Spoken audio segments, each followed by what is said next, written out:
Hello කොහොමද මගේ channel එකට අලුතෙන් එකතු වෙන කෙනෙක් නම් මගේ නම සැන්ඩි. මේ සතිය ඔයාලට ගෙවුණි කොහොමද. මං අද අලුතෙන් යව්වේ මේ කැකිරි මාළුව විතරයි. චිකන් එකත් හදලක් ඉතුරු වෙච්ච චිකන් එකක්. ඒකට ලූුණු කෑල්ලක් කපාගෙන ඔන්න ඉතින් මං බත්කන්න.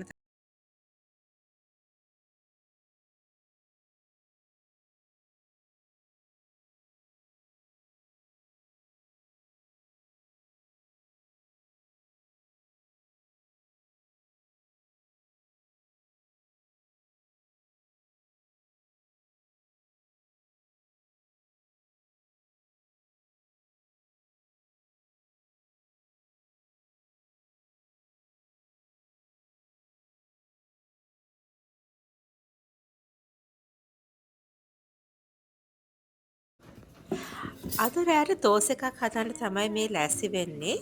ඒකට මම උළුදු පිටි රුලන්නුයි යෝගටුයි දාලා මික්ස් කරලා තියාගත්ත පොඩක් පිපෙන්න පිපුම් කාරකට දාගත්තේ අප සෝඩා මේ පෑගානක් එක පිපෙන්න තිබ්බට පස්සේ තමයි මම එකට ලුණු එකතු කරලා පසුරා කලපං කරලා ගන්නේ.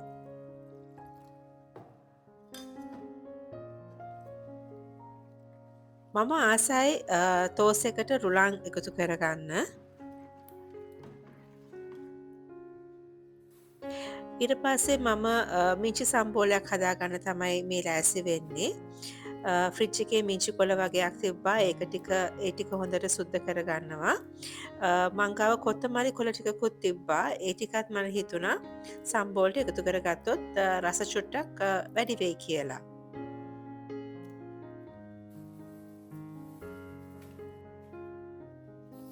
ඉතින් මේ විදිහට මේ කොළ ටික ඔක්කොම හොඳට හෝදගෙන පොල් එකට කලවම් කරගන්න තමයි තියෙන්නේ. අද ගෙදර අවමිරිස් තිබ්බේ නැහැ. ඉතින් මං මේකට පොලොයි මේ මිංචි කොලයි ලුණු ටිකකුයි සුදුලූුණු බීක් ටිකකුයි දාලා තමයි මම මේක අඹරගත්තේ වතුර චූට්ටක් දාලා. ඇඹුරුවාට පස්සේ රස අනුව දෙහිඇඹුල් ටිකකුත් දාගත්තන හරි.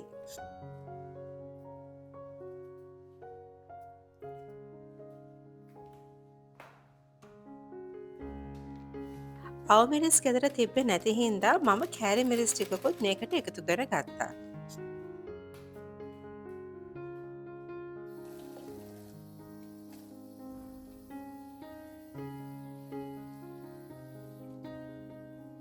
තෝසෙ හදන්ට ඉතින් අපි කවුරුත් දන්නවනේ මේ වගේ තාච්චිය පොඩක් රත්තුනාම එකට තෙල් චුට්ටක් අප්ලයි කරගෙන තෝසි ටික හදාගන්න තමයි තියෙන්නේ.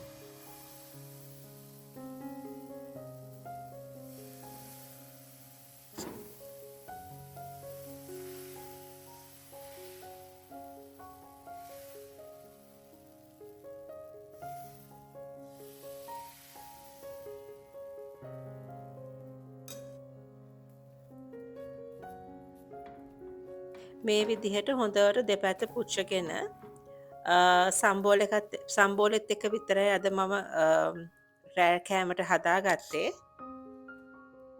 සාම්බාරුවම මං හැදුවේ නැහැ. මේ වගේ සම්බෝලයක් හදාගත්තම දෝසෙත් එක කන්න පුළුවන්.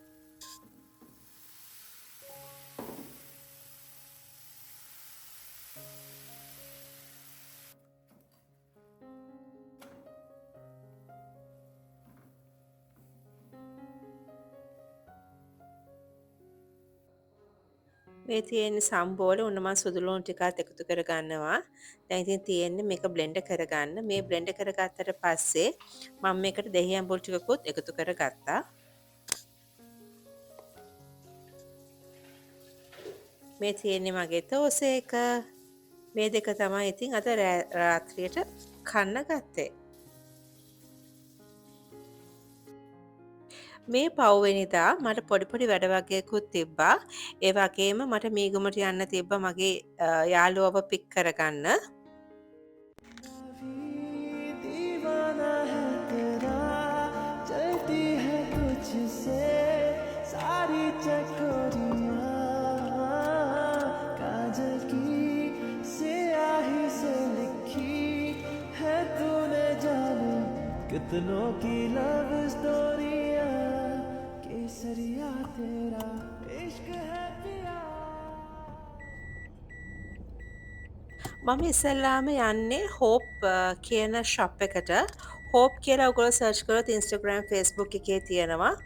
එතන ලස්සන ටී-ෂර්ට්ස් තියෙනවා කාටුන් කැරක්ටර්ස් එක්ක. මේ දවස්වල හරිම ෆේමස් ස්ටිච්ගේ ටී-ෂර්ට් එකක් දුවට ගන්න තමයි මම හෝප් එකට යන්නේ. හෝප් එක තියෙන්නේ කඩවත. මෙන්න අර ශොප් එක. මං ඇතුලේ වීඩියෝ කරේ නැහැ. ඊට පස්සේ යන මග පන්සල ගාව තියෙනවා මේ දොඩම් බීම විකුණන්න. මම මෙතනින් හරිම ආසයි දොඩම් වීදුරක් බොන්න. මම නම් බිව්වේ අනෝදා ඩ්‍රින්ක් එකක්. ඔගොල්ලොත් මං වගේද? මම නම් පිරිසිදුවට රසට ක්ලීන් එකට තිබ්බොත් මම නම් අනිවාර්යයෙන්ම වීදුරක් බොනවා. සමහර අය නම් ඉතින් බොන්නේ නැහනේ පාරේ පිරිසිදුද දන්නේ නැහැ. එහෙම එකක් නැහැ. මේ තියෙන්නේ මගේ අනෝදායක පුදුම රසට තිබ්බා. ඇත්තටම කඩවත රාගම පාරේ කට්ටිය දන්නවා ඇති මම මේ පෙන්නන තැන හරිම රසයි. රුපියල් 150ක් විතර වෙනවා මේ අනෝදායක. හරිම රහට තිබ්බා. මට හොඳ කැස්සකුත් තිබ්බා. ඒ වුණාට ඉතින් මම ඩ්‍රින්ක් එක නම් බොන්න අමතක කරේ නැහැ. ඒකත් බීලා අපි ගියා මගේ යාළුවා පික් කරන්න. එයා ටීචර් කෙනෙක්. මේ තියෙන සෙන්ට් ජෝසප්ස් කොලෙජ් එක නිකාම්බෝ බ්‍රාන්ච් එක. අර එන්නේ මගේ යාළුවා. අපි ආවේ එයාව පික් කරන්න. දවල් අනෝදක බීලා මට ටිකක් කැස්සකුත් තිබ්බා. ඒ වුණාට ඉතින් අයිස් දාලා ඒකත් බිව්ව හින්දා මට හොඳටම සෙම. ඉතින් මේ පත්පාඩගම් පැකට් එකක් තම්බලා බොන්න තමයි ලෑස්ති වෙන්නේ. ඒක චුට්ටක් හොඳට හොදගෙන පොඩ්ඩක් ඒක කබලේ ගාලා ඒක තම්බලා බොන්න තමයි හදන්නේ. මොකද මම එහෙම ලොකුවට බෙහෙත් බොන්න කැමති කෙනෙක් නෙමෙයි. ඉතින් මම බැලුවා මේක try කරලා බලන්න ඕනේ කියලා. ඒකට මම හොඳට ඉඟුරු සුදු ලුණු ටිකක් තල්ලා දාගත්තා.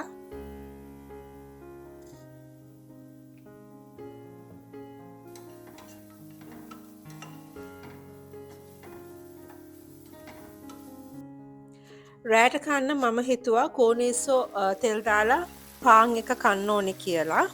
ඉතින් මේ විදිහට හොඳට සුද්ධ කරගත්ත හොදගත්ත කෝනිස්සෝ ටික හොඳට මේ වගේ තෙලේ දාලා පොඩ්ඩක් ඒක රත් වුණාම ඒකට සුදු ලුණු, රම්ප කරපිංච, ලුණු, පොඩි ගොරක බී කෑල්ලක් එහෙම දාලා ටෙම්පරාදු කරලා ගන්න තමයි තියෙන්නේ. හරිම රසයි. ඔගොල්ලෝ try කරලා ඇති කියලා මට හිතෙනවා.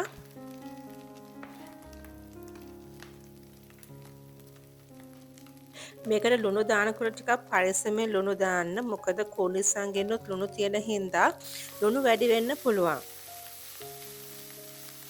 මේකට මම කෑලි මිරිස් දැම්මේ නැහැ. මම මේකට දැම්මේ මිරිස් කුඩු ටිකක්.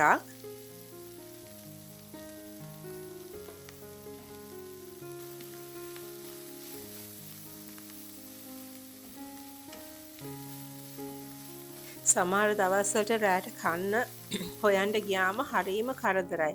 මොකද දින එකක් කියන්නේ කෙනෙක් රෑට කෑම හදනවා කියන එක හරීම ප්‍රශ්නයක්. ඉතින් මේ වගේ දෙයක් හදාගෙන මේ වැස්ස කාලෙට කන්න තියනවා නම් ඇත්තටම හොඳයි.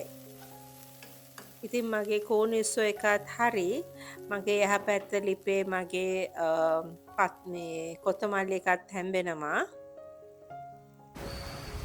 මේ සිකුරාදා උදේ පාන්දර බ්‍රහස්පතින්දා රෑ හැමෝම අත්විඳින්න ඇති පුදුම හුළඟක් තිබ්බේ රෑ 11ට විතර. ගොඩාක් ගස් කැඩිලා තිබ්බා. ලොකු විනාශයක් වෙලා තිබ්බා ගොඩාක් අයට. ඒ බලන්න උදේ ඉඳන් හොඳටම වහිනවා.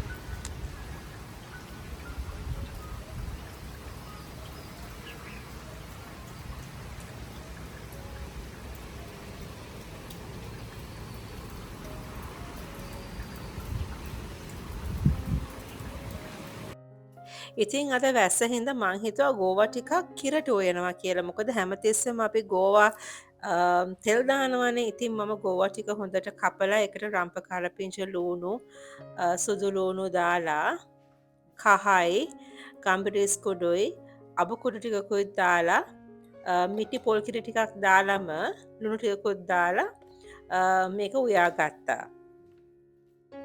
අද මම වැඩි දෙයක් උයන්නේ නැහැ. මේකත් එක්කම මම කරි චිකන් එකක් තමයි හදාගන්න හිතාගෙන හිටියේ. ඒ වුණාට අද කරි චිකන් තිබ්බේ නැහැ. ඒක හින්දා මම පේරන්ට්ස් කියන චිකන් එක තමයි අද උයන්න ලෑස්ති කර ගත්තේ.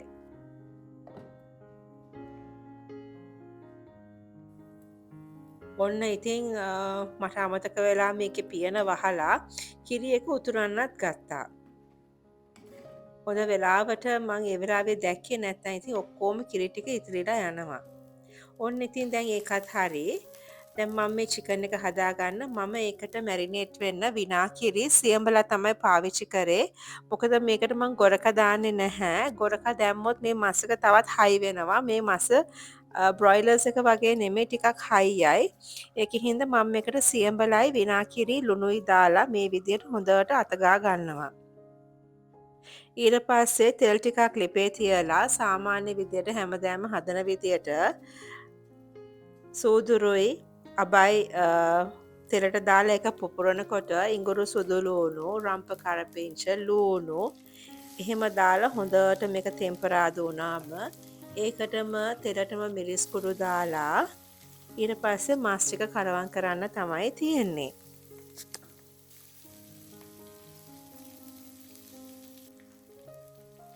සමහර අය මේක ප්‍රෙෂර් කුකර් එකේත් හදනවා. කරි චිකන් එකක් නම් ඉතින් ප්‍රෙෂර් කුකර් එකට දැම්මට ප්‍රශ්නයක් නැහැ. ඒ වුණාට පේරන්ට්ස් කියන එක එහෙම ලොකුවට ප්‍රෙෂර් කුකර් එකේ දාන්න අවශ්‍ය නැහැ.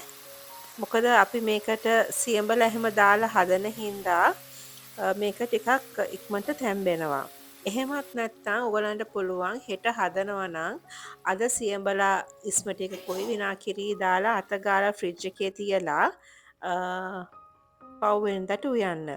මම මේ දාගත්තේ කළු කුඩුයි ගම්බිරිස් කුඩු ටිකක්. ඊට පස්සේ මේක ස්ලෝ ෆයර් එකේ මම පැය භාගයක් විතර ඉතින් උයා ගත්තා. මේක හොඳට තෙල් පෑදෙනකන්.